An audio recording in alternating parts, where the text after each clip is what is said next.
The RW Old Man is here. He is here, and he has a good one. And when I mean a good one, I mean a fantastic one. When I say a fantastic one, I mean an awesome one. Yeah. Oh, today's, or I should say this morning's Random Ass Daily Match review is going to go to the WWE Champion, John Cena, versus Shawn Michaels. And, wow. Okay, I'm just tired thinking about the review because it's going to be a long one, everybody. It's going to be an exciting one, though. Pre-match thoughts are obvious. This one's going to be great. I'm just going to enjoy the ride. Okay, so this match emanates from London, England, and it's the main event of Raw on April 23rd, 2007. And this is a rematch from WrestleMania 23. Cena made Michaels tap out to the STFU. And that's going to play into this match, so that's why I mentioned it. The reason this match is happening is Michaels thinks he is the better man than John Cena. And in the WrestleMania match, like Shawn Michaels dominated John Cena. And so Michaels wants, which will play into this match as well. And Michaels wants to prove to Cena that he is better than him. So this match is not for the title, since they have a backlash about a backlash a week from this show, which is a fatal four-way between these two guys and Randy Orton and Edge. So there's a little bit of a storyline here. Is that I'm gonna set the table for you real quick. Since Backlash is in a week, they have this match here, and then in normal times, like you wouldn't want to do that. You wouldn't want to risk having this match, a week before, fatal four-way. But it's in London, England, so they want to have a high-profile main event, and I'm not complaining at all. And so earlier in this episode of Raw, Edge was talking to Foley backstage. Actually, he interrupted a Foley promo, and basically to say he will take out Orton, and then he will sit in a recliner and watch Cena and Michaels tear each other apart, so that at Backlash in a week, Edge will have the what's the word I'm thinking of? Edge will have the edge. Pun intended. So this is a match along the way to help hype Backlash and have to have a profile main event for the London crowd. And boy, did it deliver! Holy shit! So right before the match, we see Shawn Michaels walk into the ring, and he walks right into John Cena. And then the second Cena gets on camera, he gets booed. So go figure. So Cena pretty much just lays it down to Michaels. He says, "I'm not deaf, and I can hear you have earned the respect out of everybody out there, the audience, including mine. But you still don't have this," and he points to his title. "And you say that you're the better man, and you say that you are the better man. Lots of people around here say a lot of stuff. They say a lot of things. Some say that they're a legend killer. Some people say they are a rated R superstar. Some people even say they're a showstopper. What do they say about me? Well, I'm just John Cena." And he picks his belt up, puts it in Michaels' face, and says, "I'm the champ." Shawn Michaels just grins and walks to the ring. So Michaels' music hits, and he gets a nice pop as usual. I kind of wish Shawn Michaels would have changed up his theme at some point after he came back in 2002. I think it's just more. It would have been kind of a cool change when he adopted his little Christian adopted his Christian lifestyle. Having a theme song called "Sexy Boy," man, it doesn't really. But whatever. So Michaels gets to the ring, and he's all business. He's not even posing for the crowd. He's just waiting for John Cena. The second Michaels' music stops, the crowd just boos, right? So Cena gets booed before he even hits the stage, right? And then we get that, and the crowd just boos the friggin' roof off the building. So Cena makes his way down, and so the ref checks the wrestler's gear for illegal objects per the usual, which you don't really see at this day and age of wrestling. But I don't know why they did it here. I'm not sure, but still, okay, they did it. You never know. So at this point, Shawn Michaels is ready. John Cena is ready. This crowd is definitely ready. The rest settles for the bell, and the main event of Raw, April 23rd, is underway. Let's go. All right. So this crowd starts off hyped. They're just looking at John Cena and Shawn Michaels in the ring. Okay, so Cena and Michaels just exchange maneuvers, things like shoulder tackles and a fireman's carry from Cena, and a few arm bars, head scissors from Cena, and Michaels hits a few shoulder tackles, and there's a rear arm bar from Michaels. The buzz in this crowd is friggin' fantastic, and it does not stop. Arm wringer from Shawn Michaels. Cena hits Michaels with a drop toe hold, goes for the STFU, and Michaels immediately kicks him off, and that's going to play into the match for maybe the next 20 minutes. Cena goes to Michaels and he puts up his fingers about quarter inch apart and says, as if to say, I was that close. They lock up. Michaels hits a headlock. And then Cena responds with a drop toe hold and again goes for the STFU, telling Michaels again and showing him with his fingers how close he was. Remember, this plays into what what happened to Michaels at WrestleMania when he tapped out. So Cena is going right for the jugular quick. At this point, Michaels is looking a bit frustrated, but he's not really frustrated, but he's just looking like it. He's just intense. I don't think Shawn Michaels smiles one time during this match, no matter how much punishment he puts on Cena. Okay, so Cena is grinning at Michaels, saying, I'm in your head, and Cena points to his temple.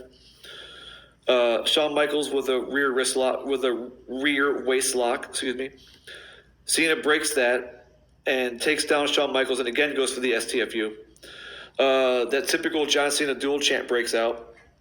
Shawn Michaels is getting pissed. He's getting frustrated. Michaels is definitely in his head, and despite what I said earlier, you can see Shawn Michaels is just aggravated. All right, so they walk to the center of the ring, talking trash. Michaels shoves Cena and then slaps Cena. Cena punches Michaels. Then we have a standoff and we go to commercial number 1. Okay, so early in the match, I'm going to do a little breakdown after each commercial just to give a little synopsis of what's happened. The early story is the STFU and Shawn Michaels trying to avoid it. That's pretty much all it is. It's a great story.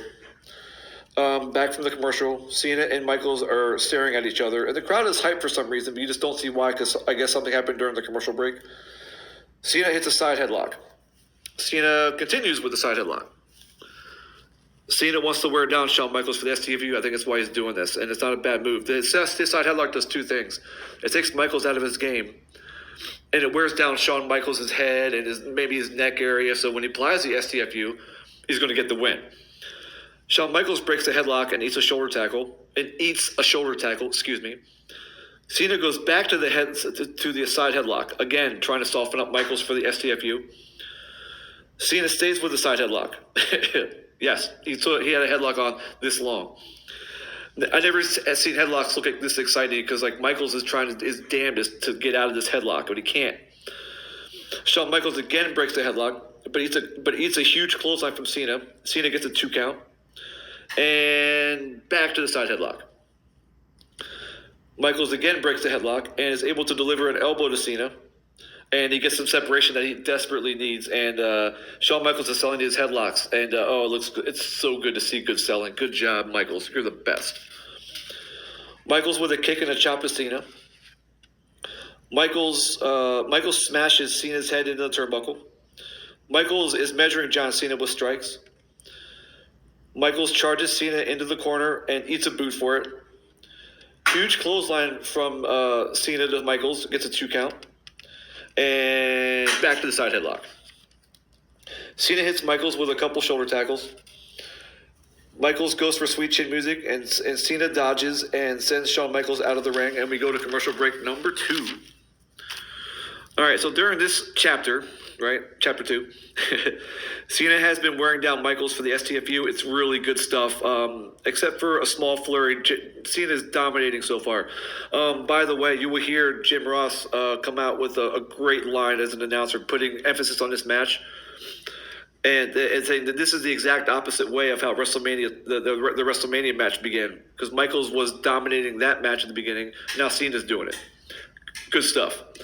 All right, you know what? It's chapter 3, and I got a ways to go. I'm going to crack open this beer. Got some good Nordies for myself. All right. So we're back from commercial, starting chapter 3. Cena again has a headlock applied. 5 moves to doom my ass, right? Michaels pushes Cena into the corner. And there's no clean breaks here as Michaels punches Cena in the gut. A couple of elbows from Michaels to Cena. Michaels is still selling the headlocks, and it's freaking great. He's just like acting like he has a freaking concussion or freaking headache or whatever. Michaels with a snapmare to John Cena, and then a kick to John Cena. We get boost. We get a booyah spot. Shawn Michaels goes off the ropes and gets caught trying to execute a Thesz press. Cena power slams him for a 2 count. And I'm going to stop right here, and I have to consult my RW Podcast Executive Committee. And hold on, everybody. Yeah. So yeah, he called him. Yep. Gotcha. Okay. All right. So after further review, Shawn Michaels did not break the big man rule, as there is not a significant weight difference to recognize Shawn Michaels as breaking the big man rule. Now we carry on with the match. Cena hits a suplex on Michaels. Cena keeps cutting off Shawn Michaels. Shawn Michaels just can't get any momentum at this point, and that plays into this match. And it's a great story. This is the exact opposite of what happened at WrestleMania. Cena hits a blockbuster on Michaels, gets a 2 count. Cena does the was it a 3 to the ref. I like, come on, you heard him go, and then there's no more count. So obviously it was not a 3. Come on, Cena. Crowd is so hyped. They stay hyped. Good for them. Makes me hyped. Another booyah spot. Cena hits a backdrop on Michaels for a 2 count. Michaels reverses a suplex. It's a neck breaker on Cena. And another booyah spot. Michaels hits his flying forearm and die move, and both men are down. Referee starts to count, and at 6, Michaels kips up. Shawn Michaels now is finally starting to fire up. It's been about 20 minutes into this match or so, and finally he's able to get a flurry in it. He hits an atomic drop, a few punches, and a body slam to John Cena. Michaels hits the top rope elbow to Cena, but he doesn't go for the pin. I'm not sure why he couldn't, but then I see him starting to sell his back, so that's probably why. Michaels is tuning up the band, and then, but instead of going for the sweet chin music, he applies a backslide to John Cena for a 2 count. John Cena goes for a crossbody on Shawn Michaels and misses, and then Cena bumps to the outside. Shawn Michaels attempts a plancha, to John Cena, but John Cena catches him. And we're going to pause right here because we have to again address the go to the RW Podcast Executive Committee. And yeah, I know, but it looked cool. I know, but you didn't give it. Okay, no problem. All right, ladies and gentlemen, after further review, it is deemed that Shawn Michaels did indeed break the big man rule on the plancha because he didn't learn from his earlier mistake in the match. Back to the match. Cena attempts to throw Michaels into the ring post, but Michaels reverses and sends Cena into the stairs. Both men are down to the floor, or both men are down on the floor when we go to commercial. All right, so the Shawn Michaels is starting to get his shit in, and he's showing his resiliency because he's taking a beating here, but he just will not stay down. Cena's starting to get frustrated and is arguing with the ref about 3 counts that weren't there. So Cena is still finding ways to cut Michaels off, and that's been the story of that little segment of the match. And except for the and I always dig that little kip up move by Shawn Michaels, but unfortunately he wasn't able to follow up with anything significant. And on we go to chapter 4.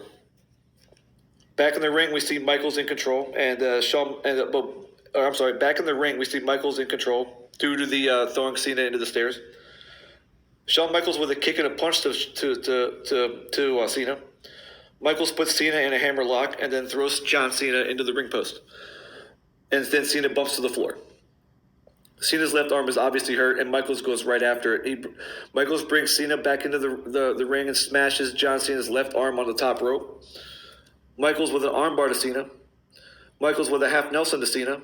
And Shawn Michaels is going after the left arm vigorously, and it looks like Cena is in some pain here. Cena slams Michaels, but misses an elbow drop. Same arm as her arm, as his left arm. Good move, Cena. Cena recovers with a couple clotheslines. Cena with the shoulder tackles. Oh, Shawn, don't do it. No, Shawn. Oh, crap, he did. Oh, no, he did. Shawn throws a punch. Cena ducks, and you know where this is going. Cena slams Michaels to the mat in preparation for the dreaded 5-knuckle shuffle. Just don't throw the punch. Anybody in a match with John Cena, if you listen to this, if he hits you with 3 shoulder tackles, do not throw a punch. Do anything else. I'm just saying.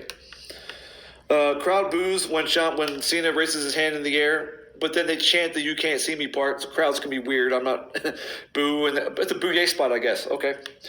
5-knuckle shuffle is executed to perfection by Cena.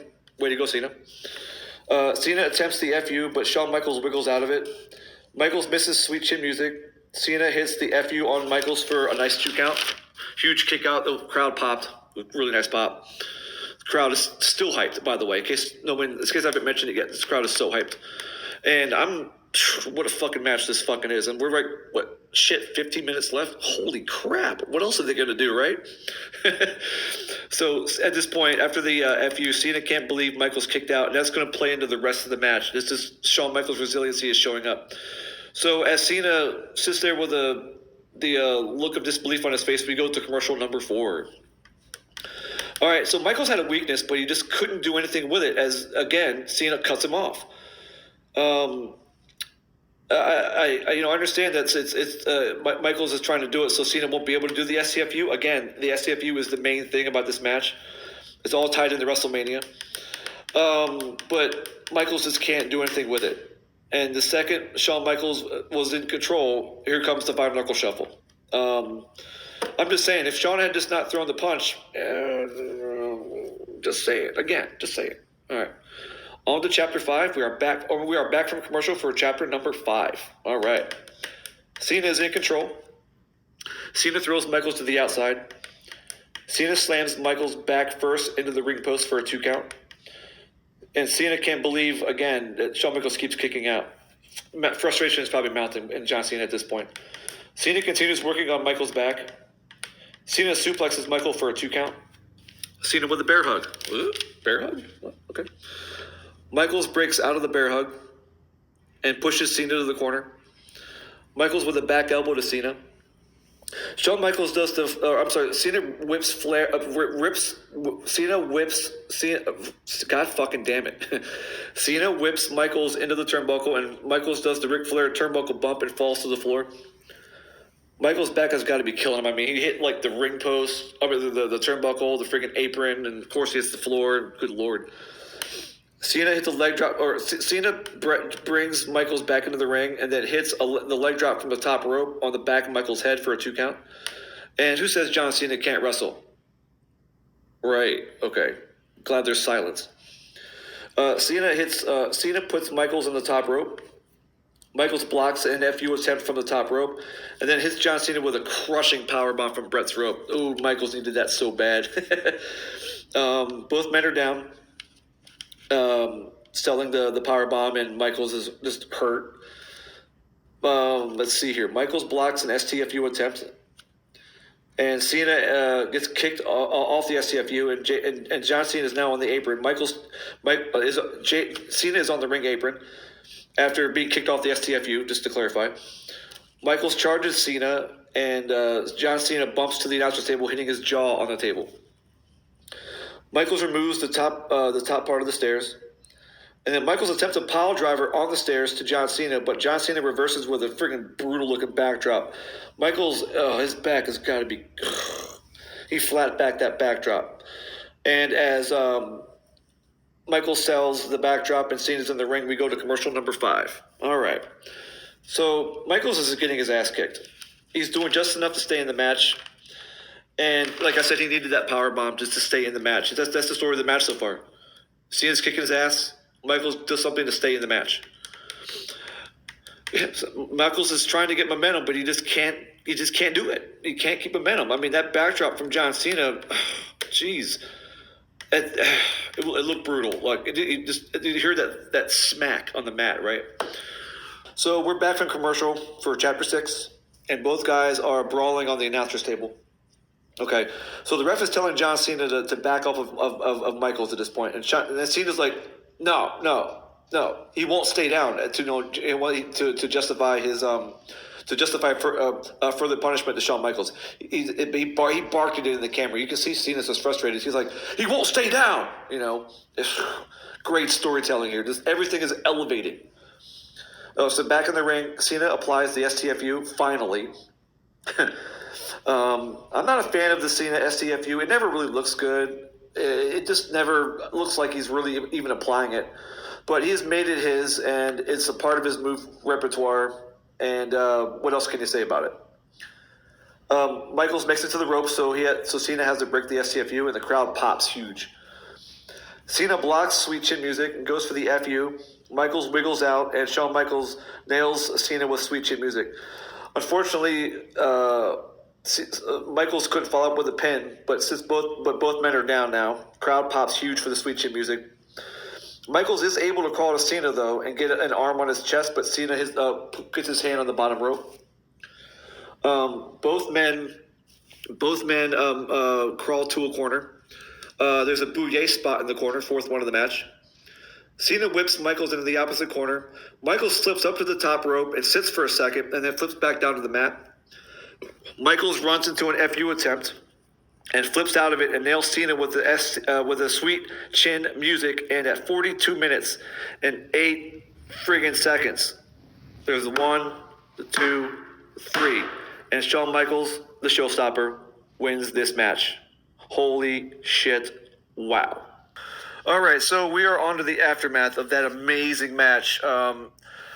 It happened in 2007, so I was still living in California, working an overnight shift at a grocery store, so I wasn't able to watch it, and god damn it, I wish I would have when it happened.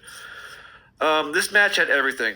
Stories, selling, the hot crowd, JR and friggin' JR and Lawler were excellent.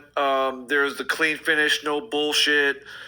Just everything you want in a great match. I mean, like, okay.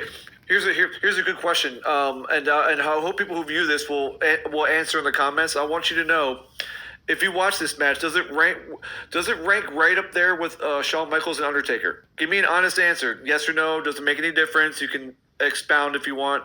I believe this exceeds Shawn Michaels and Undertaker. Part one. This was better than that. It wasn't on a big stage, which is why people think Michaels and Undertaker was the best match anyone's ever seen. But this match was way better than that. If not, it's 1A and 1AA. Wink, wink. All right, so let me know in the comments what you think about that kind of bold take, and we can discuss. Okay, so the main story was who was better, right? Because Michaels had a match with Cena where he dominated and lost, and he thought that he was the better man. Okay. Fast forward the next night, a few weeks later, and Michaels gets a rematch, but it's not for the title. Again, it's not for the title because that's coming up in a week from then. And now Cena dominates the match, but Michaels wins. You see that little mirror, kind of a mirror booking, I guess you want to call it. I won't call it 50-50 booking, but it was like a mirror, the matches were like a mirror image of each other. That's great booking. I don't know if I've seen it very often. It's probably happened. I just didn't notice it. So the whole match, right? So early on, John Cena is going for the STFU, and Michaels is doing his damnedest to avoid it. That's the early going. John Cena kept controlling most of the match, and with Michaels just doing what he had to do just to stay in it. That power bomb that he hit off Brett's rope, and finding John Cena's weakness in his left arm, and not to mention using his athleticism just to avoid all the moves, all the FUs and the STFUs and all that stuff, and not to mention Michaels' will to win. He wanted to win this match. He came out and said, I'm sorry. You can tell by his mannerisms. He's saying to himself, "You have to win. You have to win." He's also done this. He also did this en route to the Undertaker series at WrestleMania. After he lost to Taker, I think it was WrestleMania 26. To get to WrestleMania 27, he started losing his mind. He had to beat Undertaker. Triple H was trying to talk him down, but Michaels wouldn't listen. And Michaels had to win the Royal Rumble. Michaels didn't win the Rumble, so Michaels did the next thing he had to do was cost Undertaker the World Heavyweight Championship at the Elimination Chamber of that year. I think it was 2010. And that got Undertaker's attention. And then they had match number 2. And it all stemmed from Michaels not being able to accept losing a match. He's a competitor. He's a Hall of Famer. He's Shawn Michaels, Continuing forward. So going back to the story. So with Michaels just finding a way to stay in the match, at this point, the story evolves to John Cena just can't pin Michaels, and he's getting frustrated. You can see him arguing with the ref about a 3 count that was non-existent, and over again. Goes over to when Cena and Michaels were fighting around the table, and the referee's telling Cena to back off Michaels so he can get up. Cena was having none of it. He said, no, he won't stay down. I'm going to keep beating his ass. Well, he's moving. He's going to drastic measures here. He's thinking about these drastic measures, right? But the heart of Shawn Michaels prevails, and he gets the sweet chin music for the 1, 2, 3, and we have an epic match on Raw. I should have looked into this. Is this the longest match on Raw ever? I think it is, but I can't remember any other segment going this long. Let me know in the comments. I think it is, but I might be wrong. My favorite part of the match really was way back in the beginning when Cena was doing the headlocks, because that's great storytelling. It does a lot of things. It slows Michaels down, because Michaels is the guy who wants to create, try to initiate the tempo of the match. And Cena was having none of it. I'm going to ground you down, and I'm going to ground and pound you with some headlocks, and that softens him up. Those headlocks soften up Michaels for the sweet chin, for the Michaels off his game, which it did. It just was the fact that Michaels' heart prevailed. But I love that the story is so good, and the selling of those headlocks. That's another my favorite part about this part was that Michaels was selling those headlocks minutes after they were broke. So good. But obviously, the whole match was great, but that's my favorite part just because of that tiny little detail, those aspects of the match. And so I'm going to give some props to Jim Ross. I'm not nothing to take away from Lawler, because Lawler was perfect compliment to Jim Ross.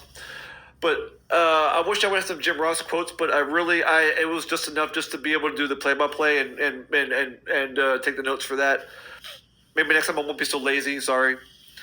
But Jim Ross, he created the intensity. He created the desperation for both wrestlers to be able to do what they had to do to win. He expressed that to me. He expressed how important this match was for Shawn Michaels. He expressed to me the stories of the match as it went on. He helped me to be able to get carried from one chapter to the next. And I like it when he gets intense. He's just so good. I don't know if this is his best match, but god damn it, if I had to go do research for that, I'd be hard-pressed to find a better one. I remember the first match I ever saw with him as commentating was Sting and Ric Flair, Clash of Champions, March 27th, 1988. I mean, he's the best. I love listening to his podcast with Conrad Thompson, Grilling with JR. I believe that I learn a lot about wrestling from him still. I don't know everything, and I like hearing his analysis and his insight. So, Jim Ross, if you're listening to this, power to you. I'll buy some barbecue sauce one day. Thank you, sir, for being in wrestling. And next to Bobby Heenan, you are the best of all time. Okay, so I wasn't going to do an op-ed for this because I'm already kind of tired. But I got to go back to the comment I made earlier about John Cena can't wrestle, huh? Right? Can't wrestle? I'm going to do a list of the moves he performed. Okay? Wrestling moves here, not just punch kicks, not, moves. He executed these moves here, okay? I'm going to go chronologically through the match here. So we have a side headlock more than once for a long time. My favorite part of the match. A drop toe hold, executed a number of times. Clothesline, executed more than once. Power slam. Suplex more than once. A nice looking blockbuster. A backdrop twice. The dreaded shoulder tackles, but it's still a move, so whatever. Bear hug, which you never see Cena do, and he did it. The leg drop from the top rope. I think there's a name for that. Is it the Alabama Jam? I don't remember. And the STF, and that last but not least, And last but certainly not least, the Death Valley Driver. So get off the goddamn. Anyone who still decides that John Cena can't wrestle, go back and watch this 42-minute, 8-second classic, and you freaking come back at me. Right, right. You can't. You can't come at me, and you can't see him. He's great in the ring. So these guys, when you say like guys like him and Roman Reigns can't wrestle, it's not that they can't wrestle.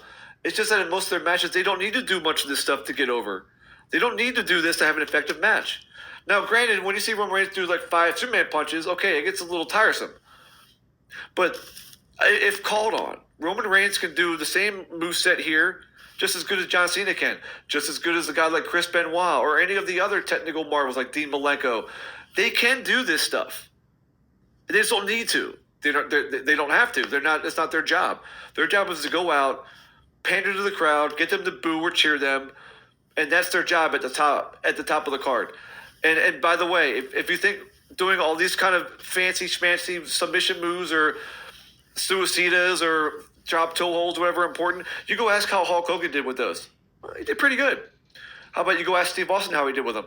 He did pretty good. How about The Rock? Pretty damn good. So you don't need them. Just saying.